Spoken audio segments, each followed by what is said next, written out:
신앙 고백하심으로 3월 7일 목요일 아침 예배를 하나님 앞에 드립니다.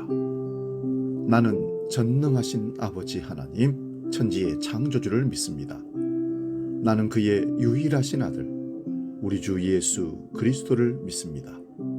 그는 성령으로 잉태되어 동정녀 마리아에게서 나시고 본디오 빌라도에게 고난을 받아 십자가에 못 박혀 죽으시고 장사된 지 사흘 만에 죽은 자 가운데서 다시 살아나셨으며 하늘에 오르시어 전능하신 아버지 하나님 우편에 앉아 계시다가 거기로부터 살아있는 자와 죽은 자를 심판하러 오십니다. 나는 성령을 믿으며 거룩한 공교회와 성도의 교제와 죄를 용서받는 것과 몸의 부활과 영생을 믿습니다. 아멘.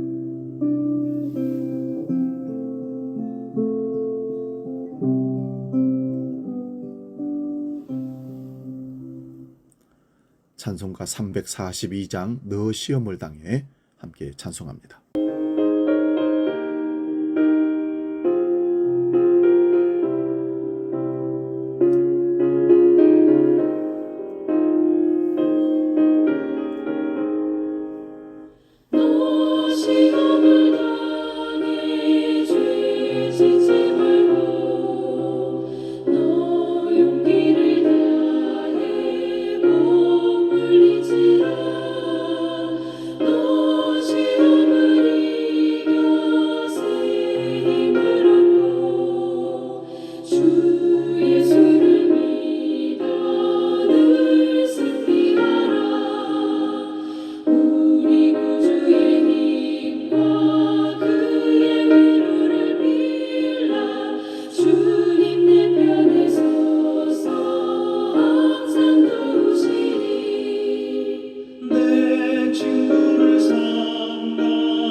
오늘 아침 우리에게 주시는 하나님 말씀은 구약성경 요나서 1장 3절 말씀 한 절만 보겠습니다.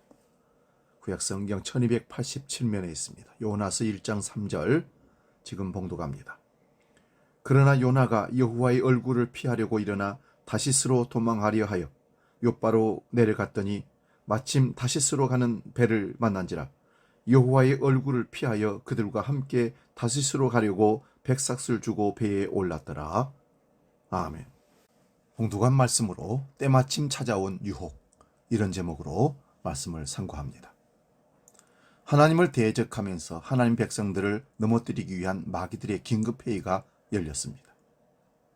세상을 보는 대장 마귀가 좋은 의견을 말해보라고 자기 졸개들에게 얘기를 합니다. 첫 번째 졸개 마귀는 나는 세상에 나가서 하나님은 없다고 말하겠습니다. 그 말을 들은 대장 마귀가 그 말로는 사람들을 유혹하지 못한다. 사람들은 이미 하나님이 계신 것을 믿고 있다고 일축합니다. 두 번째 졸개 마귀가 이렇게 얘기합니다. 나는 사람들에게 지옥은 없다고 말하겠습니다. 그러자 대장 마귀는 그것으로도 사람들을 속이지 못한다. 사람들은 지금까지 죄를 지으면 지옥 간다는 것을 알고 있기 때문이다. 세 번째 졸개 마귀가 두목, 나는 사람들에게 예수는 믿는데 서둘러서 급히 믿을 것은 없다. 천천히 믿으라고 말하겠다. 그렇게 말하자 그 말을 들은 두목은 그를 칭찬하면서 그렇다. 그 말을 가지고 나가면 너는 크게 승리할 것이다 라고 했다는 것입니다. 이것은 하나의 우화에 불과하지만 우리가 깊이 새겨야 할 이야기라고 생각합니다. 오늘날 이런 유혹에 빠져 신앙생활을 등한히 하고 내일로 미루는 경우가 얼마나 많은지 모릅니다. 전도를 하다 보면 지금은 너무 바빠서 나가지 못하겠다고, 다음에 천천히 바쁜 일 끝나면 그때 나가겠다고 합니다. 예배에 열심히 참석하라고 하면 요즘 너무 바빠서 바쁜 시기가 지나면 잘 참석하겠다고 얘기합니다. 11조를 드리라고 하면 지금은 형편이 어려워서 조금 형편이 나아지면 나중에 하겠다고 얘기합니다. 지금은 고3이라서 취직 준비를 하고 있어서 그 후에 신앙생활을 하고 충성하겠다고 얘기합니다. 앞으로 잘 하겠다는 말 속에는 오늘은 등한히 하고 적당히 하겠다는 의도가 숨어 있습니다. 이런 유혹에 빠지면 그런 사람들은 일생 동안 신앙생활을 하지 못하다가 하나님의 부름을 받게 된다는 사실입니다.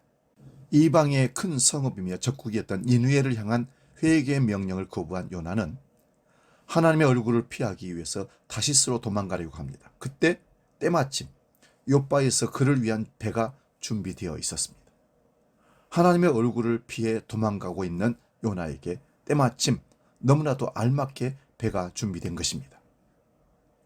하나님의 뜻을 거부하고 도망하던 사람을 위해 준비된 것이 있다는 이야기를 그리스도인들은 어떻게 받아들여야 하겠습니까?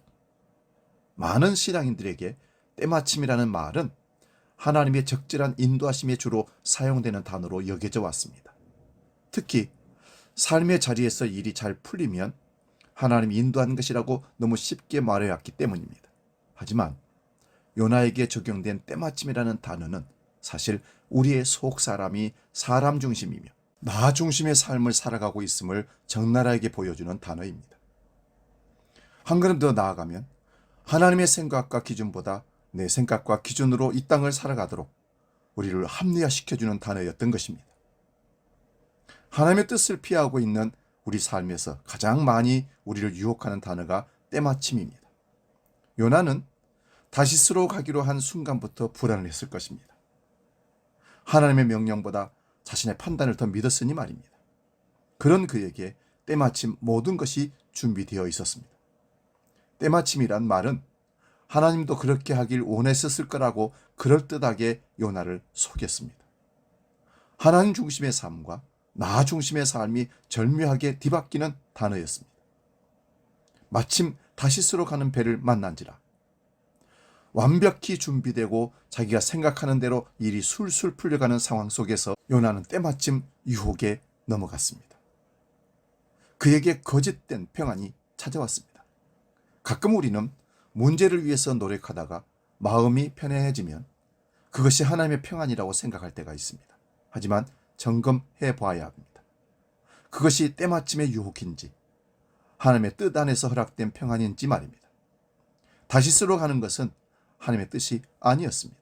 때마침이라는 단어는 한글 개역 성경에 기록되어 있습니다. 이 단어는 요나가 다시스로 가는 배를 만나는 순간 자기 합리화를 통해서 거짓 평안을 만난 모습으로 정확히 짚어냅니다.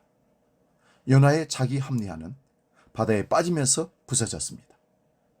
우리에게 일어나는 기회들과 준비된 일들, 그리고 예상치 못했던 행복한 일들이 모두 때마침의 유혹은 아닐 것입니다. 다만 잘 풀려가고 있다는 이유만으로 하나님의 얼굴을 피하고 있는 마음의 욕심을 발견하지 못한다면 이야기는 달라집니다. 그리스도인들은 늘 우리의 삶을 돌아봐야 합니다.